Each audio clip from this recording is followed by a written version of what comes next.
안녕하십니까. 뉴스데스크 강원입니다. 역대 최악의 산불로 기록된 영남 산불이 꺼진 뒤에도 지금까지 100여 건의 산불이 이어지고 있습니다. 5월엔 등산객들이 늘면서 산불이 발생할 가능성이 높아 산림당국은 봄철 산불 조심 기간이 끝날 때까지 긴장의 끈을 놓지 않고 있습니다. 산불기획 세 번째 순서 김인성 기자입니다. 3월 28일 영남 산불이 모두 꺼진 뒤에도 5월 7일 기준으로 크고 작은 산불이 100건가량 전국에서 추가로 발생했습니다. 산림청의 협조를 얻어 진화 헬기에 카메라를 설치한 뒤 산불 진화 현장을 촬영해봤습니다. 지난달 27일 인제군 상남면 산불 현장. 산 이곳저곳에서 연기가 피어오르고 민가와 1km도 채 떨어지지 않은 곳까지 불이 번졌습니다. 출동한 헬기들이 저수지 수면 위 1m까지 접근한 뒤 호스를 통해 물을 빨아들입니다. 담수량 3,000리터를 가득 채운 뒤 연기가 가득한 현장으로 곧바로 날아가 최대한 낮게 날며 한꺼번에 물을 쏟아붓습니다. 담수지에서 수면에 최대한 근접해 물을 담고 산불 현장에서는 최대한 낮게 날며 정확히 물을 뿌려야 하는 상황. 일출부터 일몰까지 하루 수십 번 이를 반복해야 하는데 불길과 연기로 뒤덮여 시야가 가려진 산불 현장은 강풍까지 불기 일쑤여서 아찔한 순간의 연속입니다. 영남 지역 산불이 모두 꺼진 3월 말 이후 지금까지 헬기 347대가 출동했는데 헬기 기장들은 미처 불이 다 꺼지지 않았는데도 해가 저물어 철수해야 할 때 가장 힘들다고 말합니다. 저희가 법적으로 지금 야간 특히 까모프 같은 경우에는 야간 진화를 할 수 없는 그런 헬기이기 때문에 그런 현장을 두고 이탈한다는 것은 저희 조종사들 입장에서는 정말 안타까운 상황입니다. 올해 유난히 많았던 산불에 봄철 산불 조심 기간이 거의 끝나가고 있지만 산림청 상황실은 여전히 분주합니다. 산불은 초기에 진화할 수 있느냐가 중요하고 일단 대형 산불로 번질 경우 인명피해를 막는 것이 무엇보다 중요합니다. 불이 안 나면 가장 좋겠지만 산불이 발생하면 초기 대응을 얼마나 잘하냐. 그다음에 그 산불 반향에 맞춰가지고 주민들을 얼마나 빨리 신속하게 대피를 시키냐. 강원도 산불방지센터 상황실. 산림청 상황실과 실시간으로 공유하는 전국의 산불 위험 지역 영상을 보며 만일의 사태에 대비하고 있습니다. 3, 4월이 강풍과 건조에 의한 산불 위험이 높은 시기였다면 5월은 입산자의 부주의에 의한 산불 발생 위험이 여전히 높은 시기입니다. 마지막까지 산불을 예방하고 지난 10년간 전국에서 발생한 산불 가운데 가장 큰 원인은 입산자 실화, 쓰레기 소각, 농업 부산물 소각입니다. 국민 모두가 산불이 발생하지 않도록 조심하는 것만이 산불을 막는 유일한 방법이라는 것을 입증하고 있습니다. MBC 뉴스 김인성입니다. 2025 강릉 단오제가 20여일 앞으로 다가왔습니다. 올해는 유네스코 등재 20주년을 맞아 20살 단오를 주제로 시민 참여와 공동체 축제를 강조하는 다양한 프로그램을 마련했습니다. 박은지 기자가 소개합니다. 2025 강릉 단오제 20살 단오 본행사가 20여일 앞으로 다가왔습니다. 2005년 유네스코 인류무형문화유산 등재 20년을 맞은 올해는 시작 행사인 신주미 봉정에 역대 최대인 7,600여 세대가 참여해 250가마 이상 쌀이 모였습니다. 대내외적으로 경제가 어렵지만 각 기관 단체의 릴레이 참여가 이어졌고 온라인 봉정도 확대돼 지난해 최고 기록을 다시 넘어섰습니다. 오늘 12일에는 강릉 단오제 대관령 산신제와 국사 성황제가 대관령 산신당과 국사 성황사에서 봉행됩니다. 본행사 기간에는 제례와 단오굿 등 지정문화행사를 비롯해 12개 분야 62개 프로그램과 전국 최대 규모 난장이 펼쳐집니다. 무엇보다 강조된 것은 강릉 단오제 본질인 공동체 정신입니다. 올해는 강릉 단오제의 유네스코 인류무형문화유산 등재 20주년을 맞아 본행사 기간 단오역사관 기획전시가 마련될 예정입니다. 지난해 관객 참여 공연으로 진행된 추억의 단오는 체험형 전시로 선보이고 관노가면극을 재해석한 단오별곡과 여성 국국으로 보는 춘향전, 영산홍 기획공연 등의 볼거리가 새로 마련됩니다. 단오제 기간 국제무역유산도시연합 ICCN 총회도 열려 5개 국외 공연팀도 강릉을 찾아옵니다.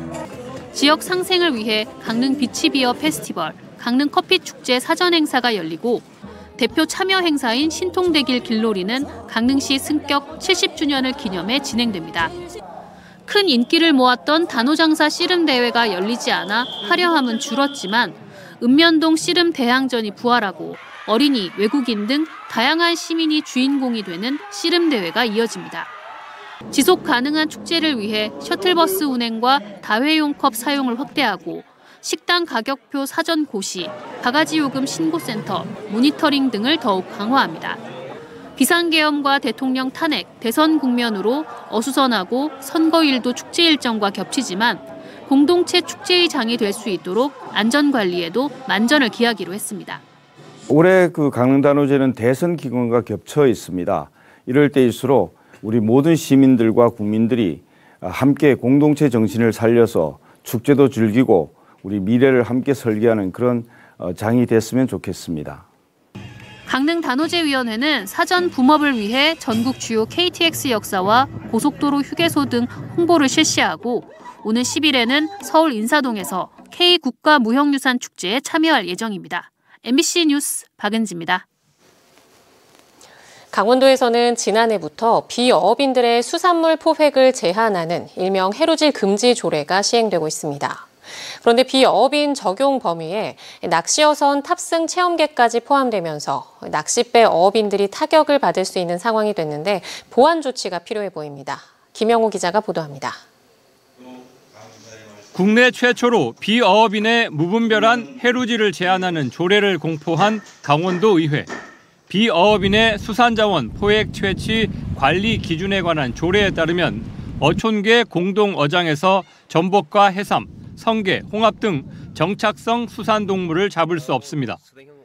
비어업인이 잡을 수 없는 수산물에는 문어도 포함했는데 강원도 관할 모든 수역에서 산란기인 3월에서 5월까지 무게 8kg 이상의 문어 포획이 금지됩니다. 낚시어선 체험객들이 문어를 잡는 행위까지 이 조례를 적용받을 수 있게 되면서 낚시어선 어업인들이 반발하고 있습니다. 낚시어선 선주는 어업인이지만 돈을 주고 타는 손님을 비어업인으로 보는 유권 해석 때문입니다.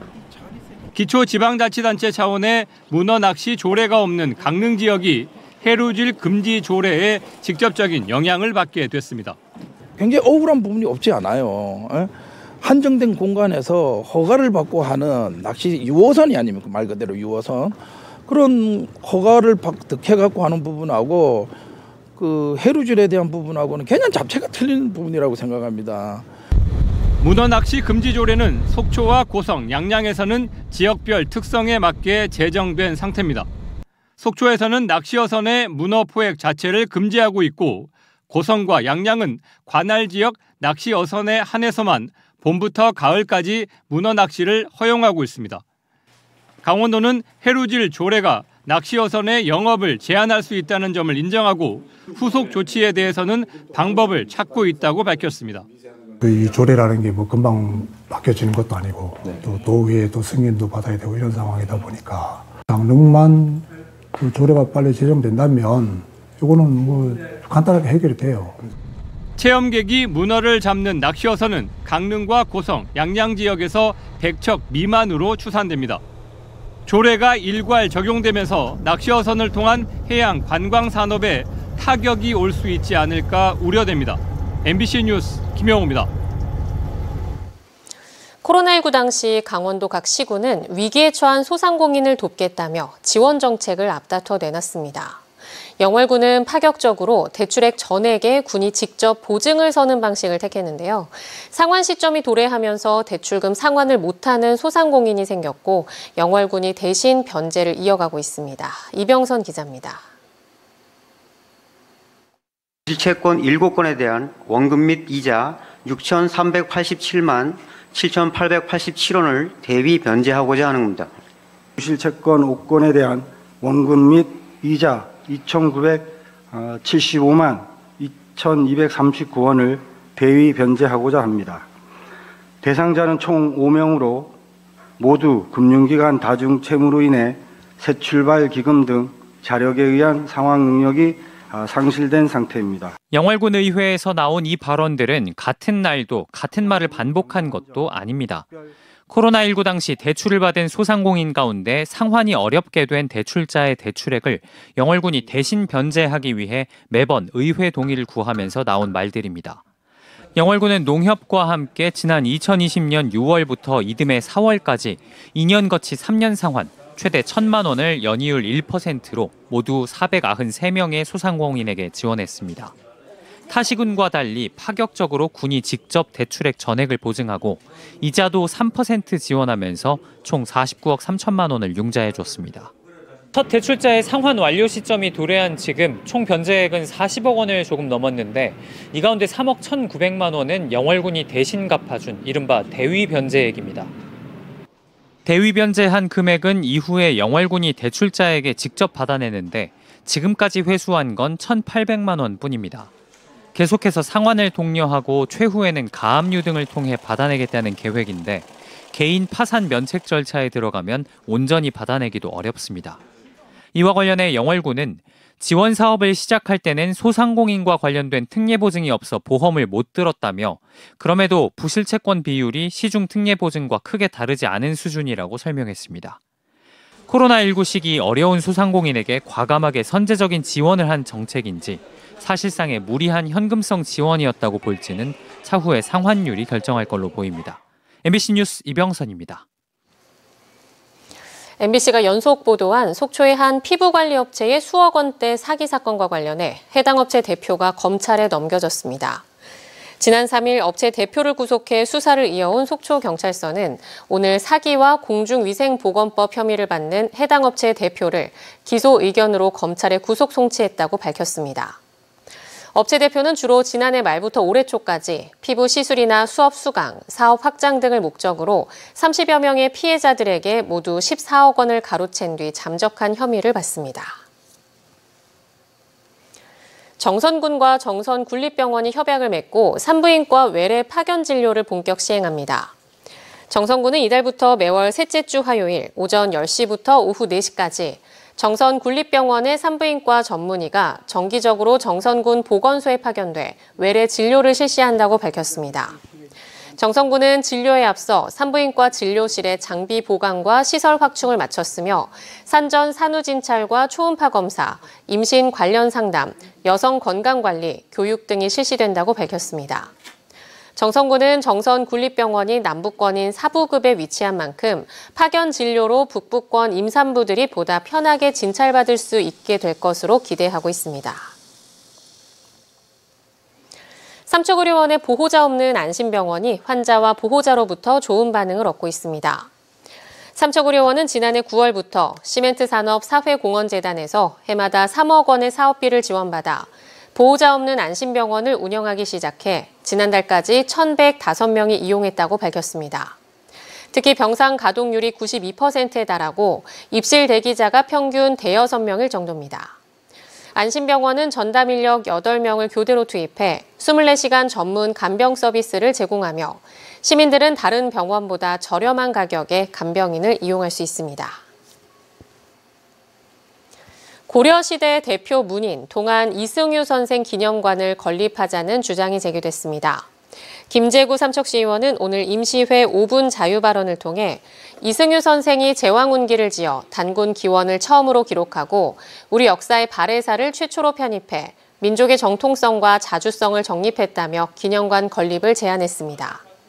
삼척에서는 이승유 선생을 기리기 위해 지난 1995년 미로면 천은사에 동안사를 짓고 매년 10월 3일 동안대제를 지내고 있습니다. 유인촌 문화체육관광부 장관이 정선과 속초에 이어 오늘 최북단 고성군에 방문해 DMZ 평화의 길을 직접 걷고 안보관광 활성화 방안을 논의했습니다. 강원뉴스 마칩니다. 시청해주신 여러분 고맙습니다.